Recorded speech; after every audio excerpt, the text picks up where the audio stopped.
कधी तुम्ही विजेच्या तारेवर किंवा झाडाच्या फांदीवर बसलेला एक बारीक हिरव्या रंगाचा सुंदर पक्षी पाहिलाय का? काही वेळ एका जागेवर बसलेला पक्षी लगेच उडून एखादा कीटक पकडतो आणि पुन्हा त्याच जागेवर येऊन बसतो. हा चप्पळ आणि रंगीबिरंगी पक्षी म्हणजे ग्रीन बी इटर. मराठीत ह्याला वेडा राघू म्हणतात. ह्याचं वेडा राघू हे नाव आलंय ह्याच्या हिरव्या रंगामुळे. ह्याला राघू म्हणजे पोपट कीटक पकडण्यासाठी हवेमध्ये वेड्यासारखा इकडून तिकडून उडत असतो, म्हणून वेडा राघू.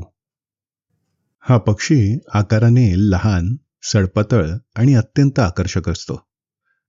त्याचं शरीर पूर्णपणे हिरव्या रंगाचं असतं आणि डोळ्यामधून जाणारी काळी रेघ त्याला एक खास लुक देते. त्याची लांब टोकदार शेपटी त्याच्या उडण्याला आणखीन सुंदर बनवते. त्याची चोच बारीक, वाकडी आणि तीक्ष्ण असते, जी हवेतून कीटक पकडण्यासाठी परफेक्टली डिझाईन्ड असते. ग्रीन बीटरचं आयुष्य हे साधारण 10 ते 12 वर्षांपर्यंत असतं. तो बहुतेक वेळा एकटाच किंवा लहान गटांमध्ये दिसतो. उघड्या जागांमध्ये, शेतीजवळ किंवा मोकळ्या मैदानांमध्ये राहणं तो पसंत करतो. याचा प्रजनन काळ हा साधारण मार्च ते जून दरम्यान असतो.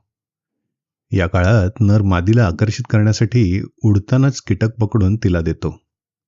हा त्यांच्या कोर्टशिप डिस्प्लेचा एक भाग असतो. मादी साधारणपणे 4 ते 7 अंडी घालते आणि अंडी उबवण्याचा कालावधी सुमारे 2 ते 3 आठवड्यांचा असतो. दोन्ही पालक मिळून पिल्लांची काळजी घेतात.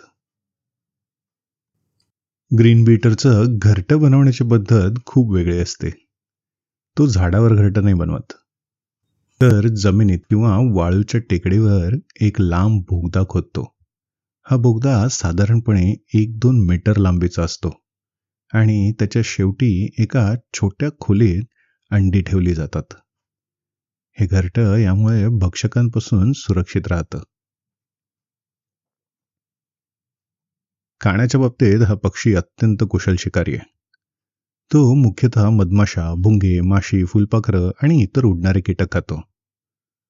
मधमाशी पकडल्यावर तो तिला फांदीवर आपटतो. त्यामुळे तिचा दंश करणारा भाग आणि विष निघून जातं. त्यामुळे त्याचं इंग्रजी नाव आहे ग्रीन बी इटर. ह्याचा आवाज खूप गोड आणि हलका असतो.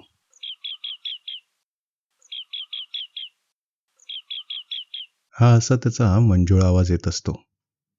उडतानाही तो आवाज करत राहतो.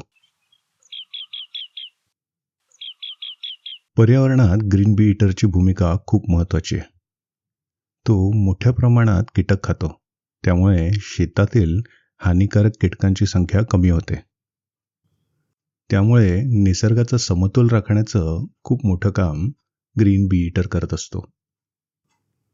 याची एक खास गोष्ट म्हणजे त्याची उडण्याची शैली.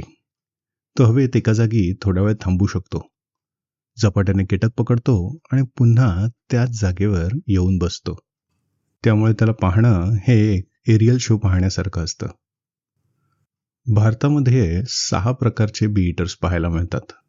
आपल्याकडे दिसणारा ग्रीन बी इटर आणि ईशान्येला दिसणारा चेस्टनट हेडेड बी इटर, त्याचप्रमाणे ब्लू टेल्ड बी इटर हा आपल्याकडे मायग्रेटरी असतो.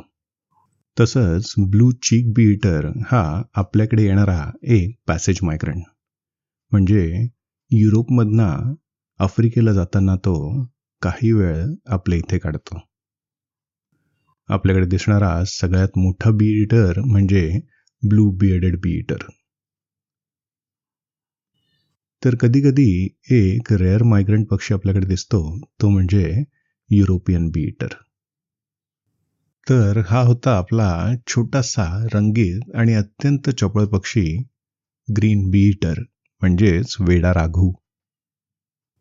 पुढच्या वेळी तुम्हाला एखाद्या तारेवर बसलेला हिरवा पक्षी दिसला तर नीट निरीक्षण करा.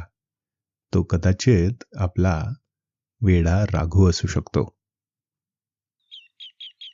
आशा करतो की ग्रीन बी इटर म्हणजेच वेडा राघू ह्याची माहिती देणारा हा छोटासा व्हिडिओ तुम्हाला आवडला असेल.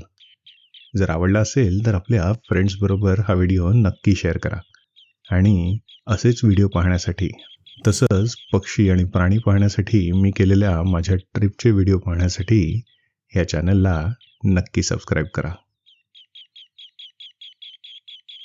थँक्यू.